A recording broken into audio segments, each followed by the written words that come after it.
അങ്ങനെ മൂന്നാമത്തെ air layering വിജയിച്ചിട്ടുണ്ട്. ഇഷ്ടംപോലെ റൂട്ട് വന്നിട്ടുണ്ട്.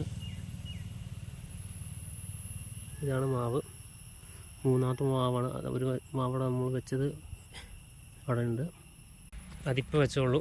അതിൻ്റെ ഇലയെല്ലാം നമ്മൾ പകുതിയോളം കട്ട് ചെയ്ത് കളഞ്ഞു, കാരണം പെട്ടെന്ന് വാടിപ്പോകാതിരിക്കാൻ. ആദ്യം എയർ ചെയ്ത ലെയർ മാവ് ഇവിടെ നന്നായിട്ട് നിൽപ്പുണ്ട്. അത് വലിയൊരു മാവാണ് ചെയ്തത്. ഈ മാവും നമ്മൾ വെക്കാൻ പോവുകയാണ്. അടിയിൽ അടിവളമൊക്കെ ഇട്ട് റെഡിയാക്കി വെച്ചിട്ടുണ്ട്. നന്നായിട്ട് വന്നിട്ടുണ്ട് റൂട്ട്.